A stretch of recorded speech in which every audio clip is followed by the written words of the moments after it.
Welcome to Pediatric Voices, Duke Children's podcast about kids' healthcare. Now here's our host, Dr. Richard Chung. Hello and welcome to Pediatric Voices, expert insights about timely topics in children's health, brought to you by Duke Children's Hospital and the Department of Pediatrics at the Duke University Medical Center. My name is Dr. Richard Chung, a physician at Duke Children's and a co-host of this show. Today we'll explore the topic of winter safety. We are recording this episode in the midst of the winter holiday season, with colder temperatures upon us and the potential for wintry weather in the coming weeks and months. And with wintertime comes some key considerations for keeping children and youth safe and healthy. To help us understand winter safety better, I'll be speaking with Dr. Emily Greenwald. Dr. Greenwald is a pediatric emergency medicine physician and a pediatrician who serves as the medical director of the Duke University Hospital Pediatric Emergency Department. Her academic work and clinical passion are focused on pediatric resuscitation and trauma. She is also our first repeat guest on the show. Welcome back, Emily. Thanks. Thrilled to be here. So, Emily, as I just mentioned, you are back by popular demand. A few months ago, you spoke with my co-host, Dr. Angelo Milazzo, about summer safety and offered some great tips for families around keeping kids and youth healthy and safe. Now, let's turn our attention to wintertime. First, Emily, what's it like in the emergency room these days, and what are the most common reasons you're seeing kids and youth coming in for care? Yeah, great question. So, one of the jokes that pediatricians have is that pediatrics is a winter sport. And what we mean by that is that we're much busier in the winter. And that's really due to all of the viruses that tend to circulate in the wintertime, especially respiratory viruses. And so the coughs, the colds, the sniffles, the ear infections, all of those things, we see much more of that in the pediatric emergency department this time of year. We still see injuries and things that are potentially preventable due to safety concerns. But we also call the summer trauma season, meaning kids are out and about, they're much more active. There's a lot more going on outside because of the nicer weather in the summer. And so we tend to see more of those types of injuries in the summer. Yeah, that makes a lot of sense. And certainly in our clinics as well, we're seeing a lot of these respiratory illnesses. But as you mentioned, injuries also do happen during wintertime, even when it's cold out and people may not be out and about quite as much. Now, Emily, I'm no meteorologist, but I've actually heard tell that we may actually get some legitimate wintry weather here in North Carolina due to El Nino or other winter phenomenon. And certainly for our listeners who live beyond the Triangle and even beyond North Carolina, perhaps winter safety is very much a pressing concern. I think the other thing is that, we in North Carolina aren't quite as familiar with ice and snow and such. And so even if we get relatively less of those things, we may be particularly vulnerable to injuries and other health impacts due to our inexperience handling those things. Now, I recall, Emily, that you grew up maybe in more of a wintry climate. Is that right? I did. I grew up in Ohio, but actually lived the last 9 years in Colorado, in Denver, where we really had winter. And so when first thinking about this podcast, there were many more concerns in Denver, Colorado than maybe there are on a consistent basis here. But as you alluded to, there are many days where the weather gets quite cold here in winter, and we are less experienced here. And so I think there's a lot to talk about. And I can speak from personal experience that even a light dusting and even a thin layer of ice can be quite perilous when you're trying to walk down the sidewalk and you're inexperienced with such things. And so why don't we kind of jump in and walk through some tips around colder temperatures and wintry weather. And so let's start with the colder temperatures first. What do you think about and how do you advise families around keeping infants and younger children safe in particular when it's quite cold outside? Yeah, and I think that infants and younger children are the key here because they can't always speak up about how cold they are, how they're feeling. Whereas a teenager knows and can complain or go back inside to get another layer. The younger children can't communicate that to you. And so the best thing to do is to dress them in layers, having various layers that you can adjust once you get outside. And then also pay particular attention to them getting wet. And so if we do get the dusting of snow, imagine that they have a pair of mittens on and they're picking up the snow. And the next thing you know, the mittens are soaking wet. And then the next thing you know, they really are at risk for very cold fingers. And if it's cold enough outside, even frostbite or hypothermia. So dress in layers and stay dry are probably the top two tips here. Great tips and a good point about just the importance of communication and how that's different, certainly for infants and younger kids who can't really give feedback to their parents or guardians around what they're experiencing. So really great tip. Now, let's say that a young child is bundled up well and you're out and about as a family. Other tips you want to talk about in terms of how to keep them safe? Yeah, so this is really a big one for pediatric emergency medicine, where despite the most careful driving, car crashes and car accidents happen. And while most parents are very good at having their children properly restrained in the right type of car seats, what some folks forget about or don't realize is that when it gets cold and we bundle up our children and they have a sort of puffy coat on, or a thick polar fleece sweatshirt, let's say, then they go to put the car seat on and the straps, and suddenly they can't buckle them. And so often the instinct then is to actually loosen the straps so that you can buckle. The problem is then that if you are in a car crash, the force of that car crash will actually smash that puffy jacket down to the extent that suddenly now the straps are way too loose. And so then we see children coming out of the straps altogether. And so the safety message here is that really what you need to do is actually take off those puffy layers, those thick layers, so that your car seat can fit the same way it should in summer. You should not be able to pinch the straps and get kind of a pinch of the material in between your finger. That's a nice test. And you can often, put the coat on actually over the car seat straps, kind of laying over the child, if they're a child that can move it away from their face, et cetera.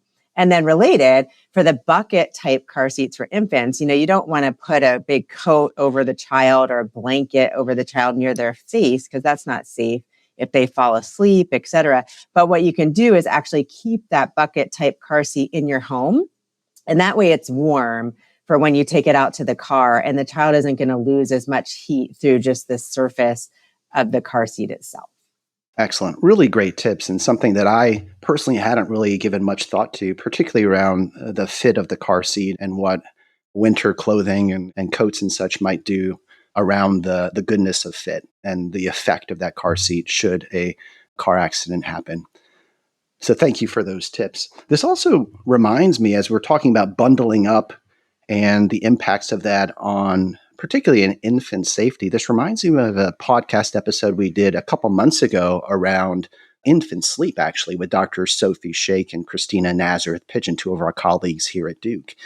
And I imagine that there's a lot of temptation among families to really bundle infants up in the crib, in the bedroom during winter months. And so are there any tips that you offer families around safe sleep during the winter months?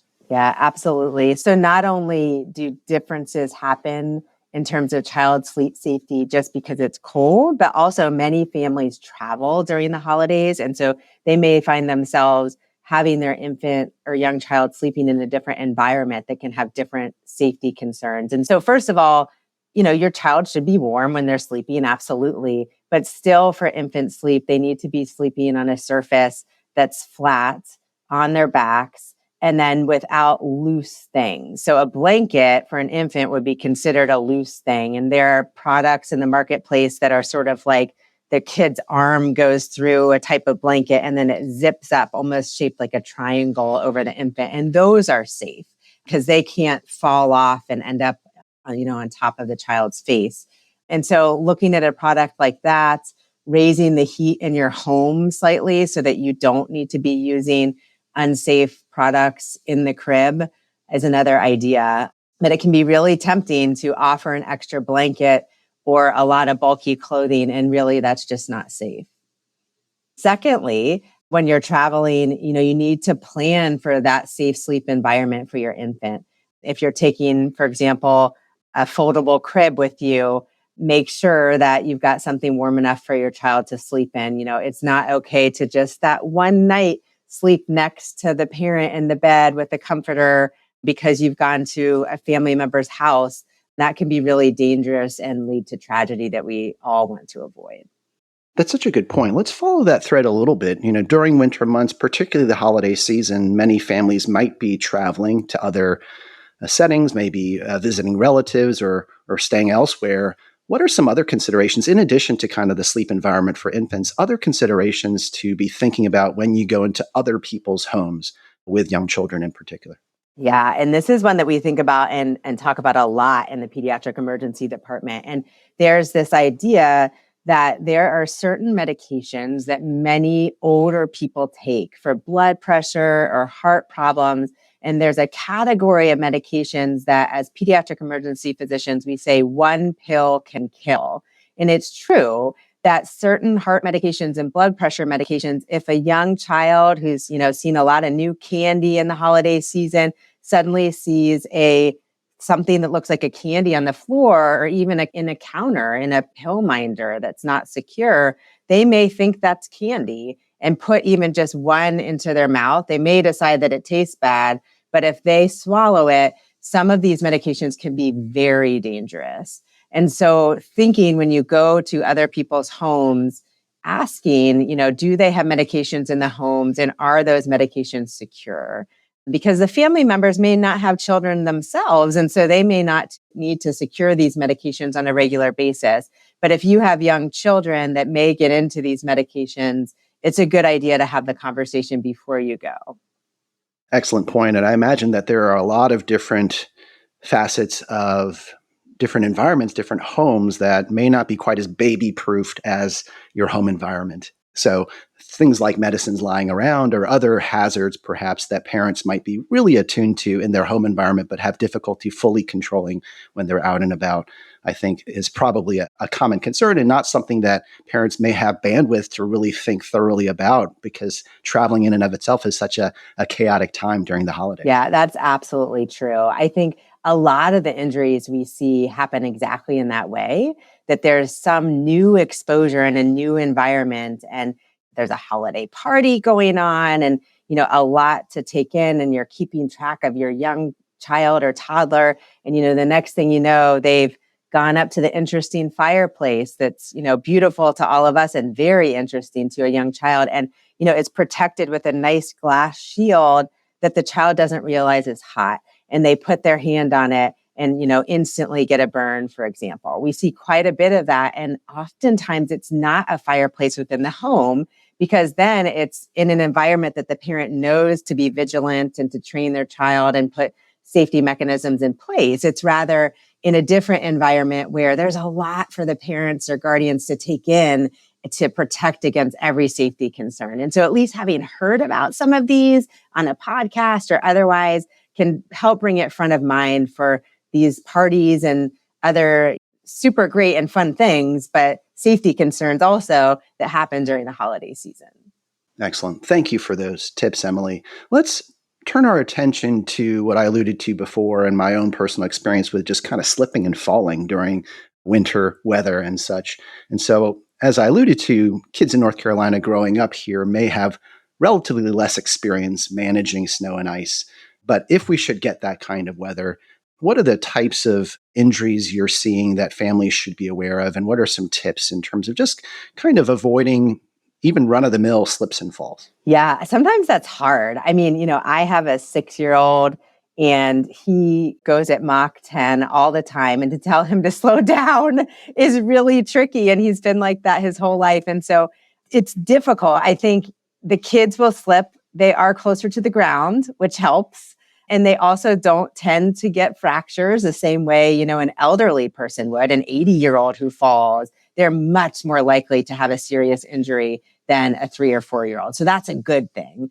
But giving them a warning, holding their hand as you're walking, being extra vigilant if you're carrying an infant and you're walking and you know that the conditions are treacherous, to just go slow, give yourself extra time in getting to wherever you're going so that you can move slowly and not be in a rush. Excellent. What about when we're talking about winter sports? So kind of more organized activities that are on purpose outside. And, I'm thinking about not only younger kids, but also teenagers who may be even more adept, right? Because they've been perhaps training for particular winter activities. So let's start with maybe ice skating as kind of a common example. I was actually recently traveling with family up in New England, and we did some ice skating. And I was struck by just the large percentage of people who chose to go out on the ice and yet looked really afraid and pained, right?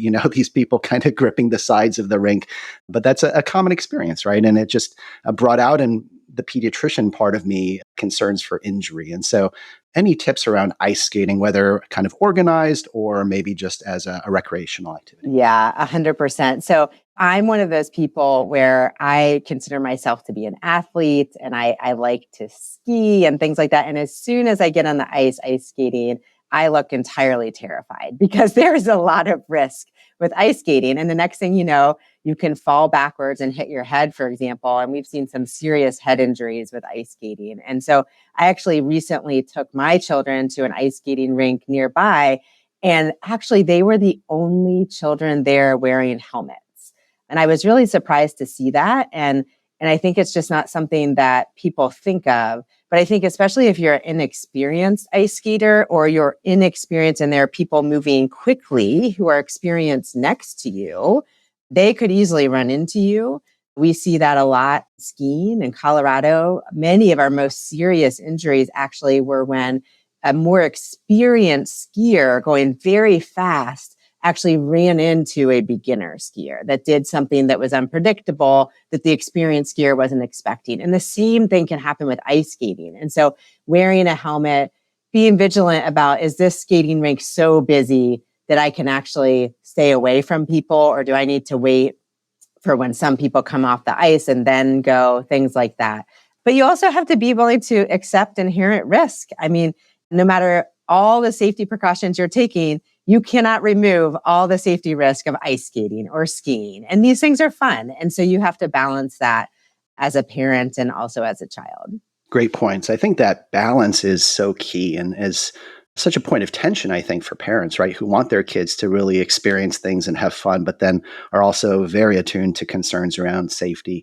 And how to strike that balance is, I think, really the essence of this conversation, right? Giving practical tips while also encouraging families to experience and make memories as they should. And your point about just the difference in kind of skill set of people on the ice or on the slopes is such a good one, right? Because I think, if you're a novice or if you're experienced, but then there are other people with very different skill sets who you don't know and can't necessarily predict the behavior of, it makes the environment that much more chaotic. It actually reminds me of kind of the roadways during wintertime, right? It's one thing for you to drive safely and to know that you can do what you need to do to stay safe on the road, but you don't know the person next to you, or you don't know the person who's speeding past you in the left lane. And so that's really kind of where a lot of that uncertainty and risk comes from in terms of safety concerns. Absolutely. One other activity, Emily, that comes to mind is the tried and true tradition of sledding, right? So whenever anything white falls from the sky, I think our kids are finding anything that they could sled down a hill with, whether it's an actual sled or just some other plastic surface of some sort. And so are there any particular tips around sledding? Because that's not necessarily an organized sport, and yet it's such a common winter activity. Yeah, I'm so glad you asked me about this, because actually this is one where, to your point, it is not an organized sport. You can do it many different places. And there really are a ton of safety issues that a parent should keep in mind that a child likely will not think of, regardless of their age.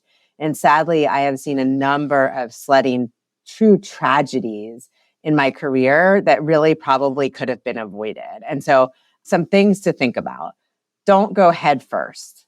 Sit on your bottom and let your feet go first. That way, if you impact another child or an obstacle that's somewhere on the sledding hill, your feet will hit it first. And for obvious reasons, that generally turns out much better than your head hitting it first. I have my kids sled in helmets. I'm a pediatric emergency medicine physician. I have seen some of the worst injuries and know what can happen. But generally, a helmet also keeps your head warm. They have just as much fun. So I would encourage that. Look for obstacles on the hill.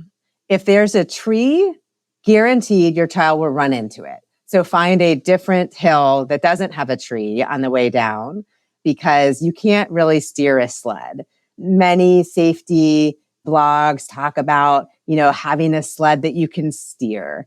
But my kids have had sleds that you can steer, and trust me, they can't steer them. And some of the most fun sleds are the saucer type ones. So it's just better that there's no obstacle that they can hit. And then finally, you should consider how your child is going to stop at the end of the hill. Is there a lake that they may end up sledding right into and not be able to actually stop with their feet in time? Is there some other danger kind of at the bottom of the hill? Because you'd be surprised, they go down and then they keep going for a while, even as it starts to flatten out. And so considering kind of what's there and how much of a flat runoff exists is a really good thing to think about. I actually, having moved here, my kids have been really excited to sled because it's something we did a lot in Colorado, and we have not had enough snow. But even during the summer, I've kind of identified in our neighborhood where the safest spots would be for the occasion that we do get some snow. I'll kind of, as a parent, know where to take them rather than trying to figure that out on the day that they're so excited. So even after listening to this podcast, notice as you go around your neighborhood today, where might be some of the safest spots to sled should we get that exciting occasion for your kids to experience that. Really good tips, Emily. And it strikes me that obviously none of this is rocket science, and yet it's so easy to forget and not think through, right? Because it's such an exciting moment when your kids are just raring to get out because we don't get winter weather often. And so it seems like this real opportune moment, but you do have to think things through, right? And I love your point that you can't steer a sled. And, certainly from my own childhood experiences, I agree with that comment for sure. But the implications of that are just so many in terms of safety and really thinking that through in a thoughtful fashion. I think the other thing that strikes me in some of our neighborhoods here in North Carolina is that there aren't ready-made hills everywhere, right? And so I see many kids sliding down side streets or even main thoroughfares, assuming that cars aren't going to be out and about after a winter storm. And yet I imagine that there are some real risks associated with that. Yeah, absolutely. That's terrifying. And so yes, find the safe sledding hill that if you can walk to it, all the better, dragging your sleds behind that's in your neighborhood. Now, Emily, one other thing I wanted to ask you about as we move to a close here is actually the implications of ice storms related to our power infrastructure. So I know we've all probably had experience with the tenuous electrical systems here in North Carolina when we do have severe weather. And so if we should have an ice storm, if tree limbs and other things come down and power goes out, are there any safety considerations for families to think about when power is out? Absolutely. So, we all know that most homes are heated with either a fuel burning type furnace or an electric heat pump, and neither of those will work when the power goes out. Depending on how long your power is out and how cold it is outside, the inside of your home can get cold very quickly. And there are lots of homes in North Carolina that have families in them that have young children, and infants are at highest risk, certainly.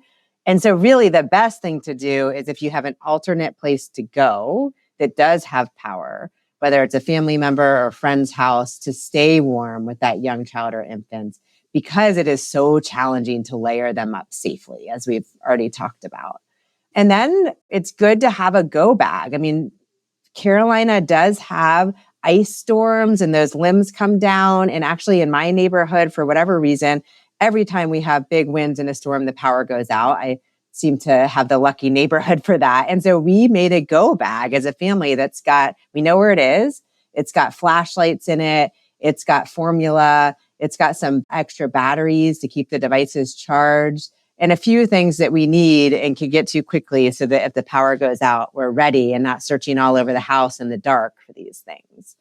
And then finally, a couple other important things are that I find that sometimes when the power goes out, folks get cold and then they start to think of solutions that they don't use often. And what I mean by that is suddenly they're using their fireplace or their wood burning stove for the first time in years. And they haven't had the chimney inspected for safety or the wood burning stove inspected for safety, and a disaster can happen. And so if you have those things in your home and you think you may use them on occasion, it definitely is worth the upkeep of having them inspected and make sure that they're safe and ready to go if you should need to use them. A couple more things related to this are some families have backup generators. They're expensive to run, and so they tend to be fairly rare. but I have seen them operated too close to a window and they make exhaust just like a car does. And then there's a dangerous gas in that exhaust called carbon monoxide, and it can come in through the window and it can make you very sick, so sick that if you don't recognize this, it can even lead to death. And so making sure that that backup generator is outside the house and the fumes from it are not coming in. And to further safeguard, every home in North Carolina should have at least one carbon monoxide detector. So again, that is to detect this gas that you can't see, you can't smell, but can be really deadly. So if you only have one, it should be installed in a grown-up bedroom so that that grown-up can be alarmed if the carbon monoxide level goes up, and then get everyone out of the house and call 911 so the fire department can come and inspect your home and see if it really does have a dangerous carbon monoxide level. More than one is ideal in your home, but you should have at least one. Excellent. Thank you again, Emily, for sharing so much practical insight. It really strikes me, just all of the knowledge you have and the practical tips that you've offered. As an emergency medicine physician, you see everything, right? If it happens in the world, you've likely seen it. And I think that then brings forward your own collective wisdom, right? Over time, you've seen these things and can offer families advice around all of these different facets. And I imagine when we started the episode, listeners were thinking, what happens during wintertime? Maybe, slips and falls, but that's about it. But you've really shared with us just the diversity, I guess, of ways in which there could be potential health risks. And I appreciate just the very practical tips that you've offered. So thank you, Emily. Absolutely. I'm happy to be here. And if these safety tips can help any child, it is well worth the time. Now, one more question for you, Emily. So it strikes me that as an emergency medicine physician, you are one of the few doctors who don't want people to come see you, right? Because if they come to see you, it means something's happened and it's probably unexpected and unplanned. It's probably quite severe. And so when they come in many instances, there have been opportunities to prevent, right, that haven't been in place. And so no offense, Emily, but we don't want people to come to see you. And so just to put a finer point on it, what is your top piece of advice in general to keep kids safe, particularly what we talked about, balancing giving kids the opportunity to be kids and experience things and have fun while also ensuring safety? What would be your final word to parents and families listening? I have 3 young children of my own, and they take plenty of risks, and I let them do that. But the major thing, I thought about this, of what I do with my own children and what I would advise for other parents, and that is appropriate supervision. And that's because children just don't think of these safety risks, and neither do teenagers for that matter. Appropriate supervision where you're watching, you're observing, you know what your teenager is doing. And if you're not going to be there, which is sometimes appropriate, you've talked to them in advance about what some of the risks are and how they can help to lower those risks, for example. So really, that's my answer, is appropriate supervision and knowing that, sometimes accidents happen. Absolutely. And that's what the emergency department is for. And we will be happy to take care of your child if an accident does happen. But we also want to help in sharing what we've seen to keep families safe. Wonderful. Thank you again, Dr. Emily Greenwald, for a wealth of wisdom to keep kids and youth safe during wintertime. Pediatric Voices is produced by the team at Dr. Podcasting. The show has been developed by my co-host, Dr. Angelo Milazzo, and me. Thanks to Dr. Ann Reed and the administrative team at Duke Children's, particularly Debbie Taylor and Courtney Sparrow for their support. Find our show and hit the subscribe button wherever you find your favorite podcasts. And we want to hear from you. You can connect with us at dukechildrens.org, Facebook, X, and Instagram. Please send us your feedback about the show, including your suggestions for future topics. Thanks for being a part of the show. I look forward to talking with you again.